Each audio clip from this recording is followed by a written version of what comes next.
now we will have our new discussion for today's meeting, which is the measures of central tendency. Di ba? So I hope and I don't think so na naamoy idea about this one because syempre sa elementary wala ko siguro siya diba? Sa easy measures of central tendency. Okay, so now we will know what is measures of central tendency. Anyone about the title itself? Do you have an idea about measures of central tendency? Anyone? Ikaw, sige, dyan na din. Wala. About the title itself. What? Ansa? What? Kere? Okay, it talks about measures. Diba?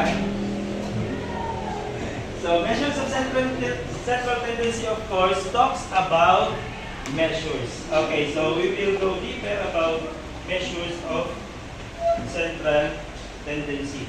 Okay, in this topic, our objective is to find the mean, median, and mode of ungrouped data. Okay, organize and represent data using frequency distribution table.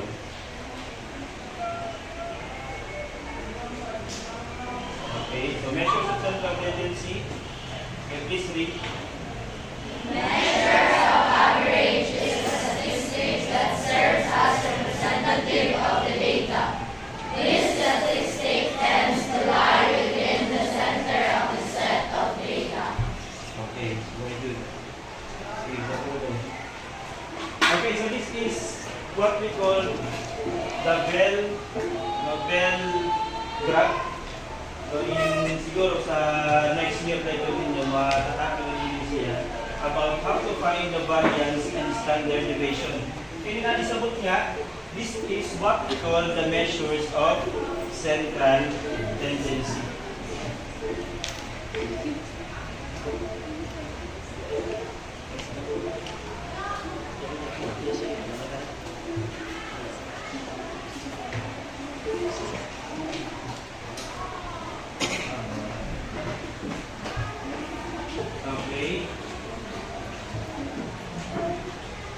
Okay, so again, we will be tackling in this lesson mean, median, mode of ungrouped data.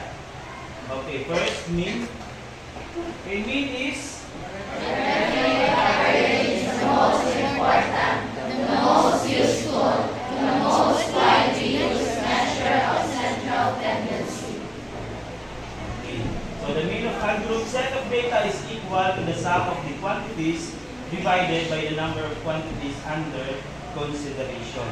Diba? So it is usually used in computing your grades. Diba? Like for example, sa first quarter, second, third, fourth, i-add din yung tanan, then i-divide sa 4, and that will be your final average, or what we call the mean.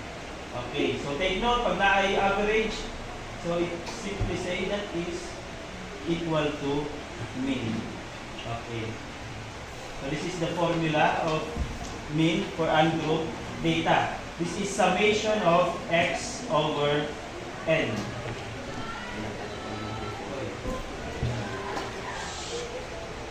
Okay, let's have here an example. Nanapin na example. Find Toby's average grades in statistics. Okay, so for example, namin tayo 84 first quarter, 86, 87, and 91. So what we need to do is to add all of these grades, diba? Then divide to 4, and the final grades of Toby's in statistics is equal to 87. Okay, so that's how simple to find mean in ungrouped data. Diba? Is it clear? Is it clear, class? Yes. Is it clear? Okay, very good. Okay, how about median? So, from the word itself, median, it is the median value in a set of quantities. Okay, so namin tayo given data set, the middle value. But, namin tayo ba? Okay, so later on, natin na siya mga sagdan. So it separates an ordered set of data into two equal parts. Can be found by arranging all values from lowest to highest and determining the value in the middle. So this is the bad, no? So for example, nakita yung given data set, tapos naka-shuffle siya, wala siya maka-arrange properly. What we need to do first is to arrange it from lowest to highest or from highest to lowest. Okay, same kaya po na siya, nira median. Is it clear? Yes. Okay. So we have here steps in computing the median. First is arrange the quantities in ascending or descending order. Second is number the quantities either in ascending or descending order. Okay, pag ascending or descending, that is from lowest to highest. Okay, so nakita rin step 3. If n is odd, median is equals to middle data value. No, so easy lang kayo pag ang atong given data set is add number. Diba? For example, nakita yung given data set na total of 9.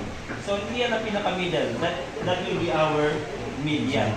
But, if it is even, ang atong bubuhaton is atong i-add ang duha na number na nasa boot nga. Then, atong i-divide sa 2. And that will be our median. Is it clear? Okay, so let's have here an example. Okay, so find the median of the following set of scores. But if you notice, this is, diba? This is not arranged properly. Diba? From ascending to descending, or from lowest to highest. So what we need to do first is arrange it properly. Okay, so nakita yung ato dito parang number. Okay, from 1 to 9. So this is an add, diba, example, add number. Because our given data set is 9. So, saan yung napagkita sa atong median? Diba? What is our median? The middle number which is equals to 5. Diba? So, natin value sa 5 is 15. So, natin median in this given data set is equals to 15. Is it clear? Okay, another example. So, I think this is given. Okay, this is given example. So, we have here another example. Likewise, first example, this is not arranged properly. So, what we need to do first is arrange it properly. So, ako dito po naman ng number. So, this is an even number, even data set. Diba? Because the total of our data is equal to 8. So, now, napupukasan is find the two number in the middle. Kung saan man ang mga number na sa middle? 14.1 and 15.0. 15.0. So, natong buhaton natin sila i-add na duha. Add natin duha, then i-divide natin sa 2. So, the median is equals to 14.55. 14.55. So, yung nga na siya kasimple. Pagkuha sa median sa ungroup data. Is it clear? Okay. So, let's move on to the next one, the mode. Okay, the mode is the quantity with the most number of frequency. C mode is usually used in, for example, na election, diba? C mode is usually used in elections, diba? The most frequent number na ni-appear, so muna siya natin mode. Muna siya ang daog. Is it clear? Opo. Okay, so a set of data is unimodal distribution if it contains only one mode. For instance, the set. Okay. So, nakita yung tinatawag na unimodal, bimodal, trimodal, multimodal. Ito na multimodal. Okay, pag sinabi natin unimodal, kusala ang natin mode. Pagduha, bimodal. Pagtulo, trimodal. Pag-upat, ibaw, multi-modal. Pag-waray mode, zero modal. Okay. Or none of the above. Okay, so let's have here an example. Now nakita 5, 5, 4, 3, 2, 1, 5, 8, 9. What do you think the mode in this given data set? Okay, 5. Very good. Nga naman si 5 man? Okay, siya ang pinaka-daghan o number. Kaparehas. So 5, 5, 5. So the most frequent number appeared in this given data set is 5. Okay. How about this one? What is the mode? What is the mode? 17. Okay, 17 and 18. And this is bimodal. Kay duha anaton mode. And how about this one? 1, 2, 3, 4, 5, 6. Okay, so this is zero modal. Kay waray kaparehas ng mga number. There is no frequent number appeared in this given data set. Okay? So, get 1 4 sheet of paper, plus answer this one.